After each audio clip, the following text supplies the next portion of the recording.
Welcome to my channel. I am the Jamaican Scoop Diva, and today we will be discussing what has been on the mouths of most Jamaican citizens as of yesterday. And that is, of course, the big shootout in Mandeville, where a man was deleted in a standoff with the police. Now, a gunman is DEAD after a near 3-hour standoff with police at an apartment complex in Caledonia Road in Mandeville, Manchester. It is understood that sometime around 10 a.m. Tuesday, cops were in the vicinity of the apartment complex when a shooting occurred. Several police teams responded, including from the Manchester Police, the Area 3 Police, and the Special Weapons and Tactics SWAT team, resulting in a standoff between the assailants and the cops. The shooting subsided shortly after 1 p.m., and the police later confirmed that the suspect was deleted. At the time, he was not identified. No members of the security forces were injured.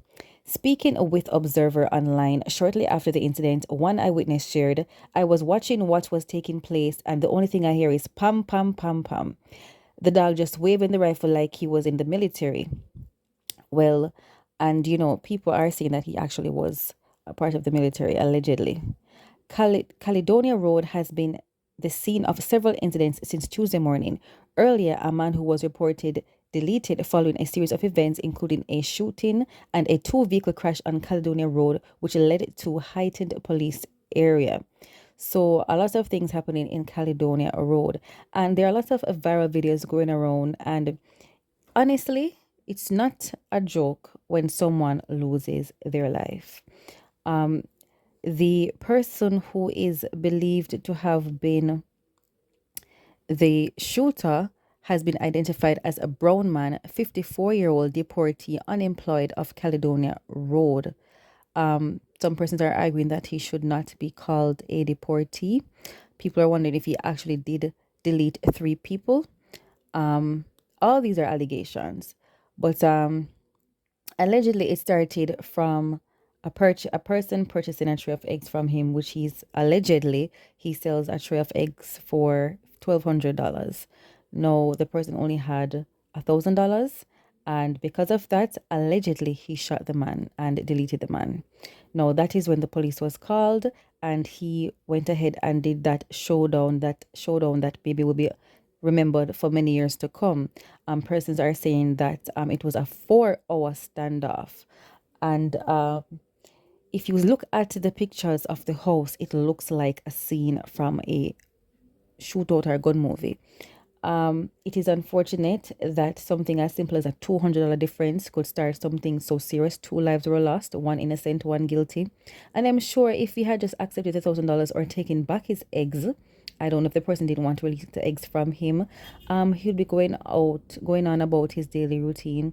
Likewise, the other gentleman.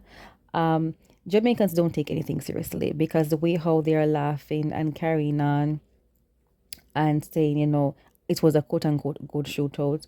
Personally, I understand what he's saying in terms of the entertainment shock factor and the shock value. However, once lives were lost, the amount of rounds that were, rounds are expensive. So I can understand why he would want to argue about $200 when he could afford that many rounds. The host, the grill, it was like a real movie with a SWAT team. They blew off with a bomb. They bombed off the grills. The walls of the house have so many bullet holes. It is such a scary ordeal. But like I said, Jamaicans don't really take anything seriously. And instead of hiding and running for shelter, persons were recording on live. Persons wanted to get up front to see what was happening. And even the police had to ask people to stand back. But Jamaicans are not foolish. So although they were looking, I believe that they were standing someplace safe. They just wanted to get a vision or a view of the action. So condolences to the family of the person who was deleted innocently. And, as much as this person was a murderer, I'm sure he had someone that missed him or misses him, and persons who might be even disappointed in the way how it went down. Now, on the flip side, sometimes persons who were army people or soldiers, they've suffered from PTSD. And maybe that's one of the reasons why he has so much rounds, because why? Why would you want to have that many rounds? Maybe he was triggered from being in the army. And for those who don't know, PTSD is post-traumatic stress disorder, a mental health condition caused by an extremely stressful or terrifying event. And so symptoms may include flashbacks, nightmares, severe anxiety, uncontrollable thoughts about the event. And maybe this is what prompted him to have that many rounds, to maybe lash out over the $200. We're not really sure. But mental health is important. And on the flip side, as I mentioned before, there was another shooting incident that resulted in a car accident, again, allegedly on Caledonia Road in Mandeville. So I don't know what's really happening over there in Mandeville, but I guess we should send our prayers.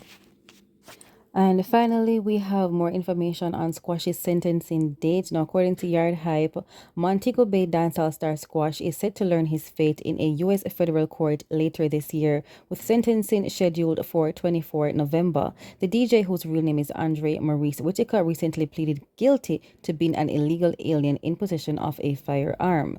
The charge stems from a traffic stop in February, during which police recovered 2 Glock pistols.